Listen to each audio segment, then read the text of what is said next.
So here's an article from Counterspin, and we're not going to go through the whole thing because it's very long, but it's an update on Julian Assange, or just kind of some thoughts on Julian Assange. And, we cover what's going on with Julian Assange as of right now. He's still sick, he's still being detained, and it's kind of trippy watching this, and trippy's a weird way to put it, I guess, but I don't know how else.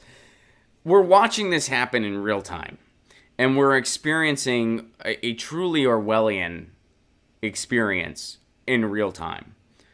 And it's hard not to feel powerless. It's hard not to feel frustrated. And it's hard not to feel like I got to do something. Because it's one of those things that this is happening in real time.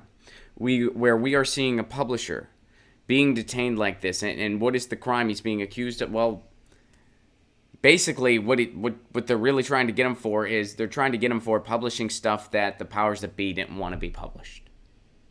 That's really what they're trying to get him on, and they're fishing for these charges. They're trying to force a testimony out of Chelsea Manning. And that's really what's happening. So let's go to this article for a bit here. Freeing Julian Assange, Part 1. We've been so busy sifting through the ashes that too few of us have noticed what's been staring us in the face all along. Let's change that. The big picture. With millions of words written about Julian Assange, WikiLeaks, and its associates swirling all around us daily, it's easy not to see the wood for the trees. The first port of call for those defending the world's most at-risk publishing organization and its staff has been tackling the individual narratives of its oppressors, focusing on Sweden or Ecuador or the U.S. Department of Justice or grand juries or the U.K., and debunking their spin seems a necessary task. But we have to face the reality. Years of arguing till we're blue in the face about the intricacies of all the various aspects of the aforementioned, plenty of which I've engaged in myself, hasn't achieved victory. We're better off or stronger for it. Things are slipping and slipping fast.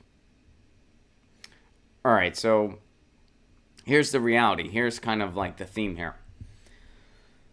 Look at this image here. The three pillars of a strong WikiLeaks. Publishing, leaks, sources, analysis, whistleblowers. Activism, outreach, solidarity, education, organizing, media, access, narrative, messaging, networking. These are also pillars of what it takes to have great journalism. To have access for journalists. To have protection for sources. To have people that are blowing the whistle when it's necessary. To have people that are publishing what those whistleblowers blow the whistle on. That's a recipe for good journalism, which is also what WikiLeaks is. How many things has WikiLeaks had to retract? I know we all know the answer. 0. They've had to make 0 retractions. And it wasn't too long ago. We all remember when Julian Assange was considered a hero because he was exposing war crimes. Then all of a sudden he exposed some things about the DNC that some folks didn't like. He became public enemy number 1. He was just continuing to do the job of WikiLeaks, which is publish documents for the public good. And look at what he's facing for it. I know, and there's so many little red herrings that people throw out there. I was actually talking to someone recently who brought up the fact that he's not a pleasant guy. And they're like, well, he's not a pleasant guy, so, some of this is kind of on him. And look, I have no idea if that's true or not. I have no clue. I've never met the man. I have no idea how pleasant he is or isn't. It doesn't matter. I mean, look at what's going on. Look at what's happening to him. That has nothing to do with him not being pleasant.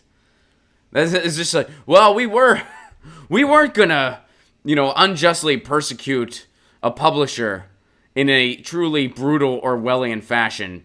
But once he was unpleasant, we decided we were going to do that. At first we were like, hey, press freedom's a value that we're kind of for. But then he wasn't pleasant. So we decided, well, you know what? We're going to be totally Orwellian now. We're going to persecute a publisher in a brutal Orwellian fashion to the point where even the corporate media is finally waking up to the fact that, holy shit, it's like that famous meme on the internet. First they came for the journalists, And we don't know what happened after that because there was nobody to tell us.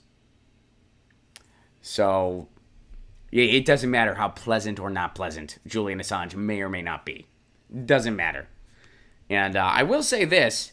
If I had to go through what that dude went through, I would not be very pleasant. I'm not pleasant when I don't get my coffee immediately. If I had to go through a brutal Orwellian process for doing my job, I wouldn't be pleasant. And I would still go, if I was denied sunlight for years, all because I did my job as a publisher, if I had to witness press freedom being completely assaulted and spit upon, and, well, we're all witnessing it, but if I had to experience it that firsthand like he has, I wouldn't be that pleasant either. I guarantee you, I wouldn't be pleasant. So, those pillars are very important. Let's look at this image again here before we move on. Publishing, leaks, sources, analysis, whistleblowers, outreach, solidarity, education, organizing, media and PR, access, narrative, messaging, and networking.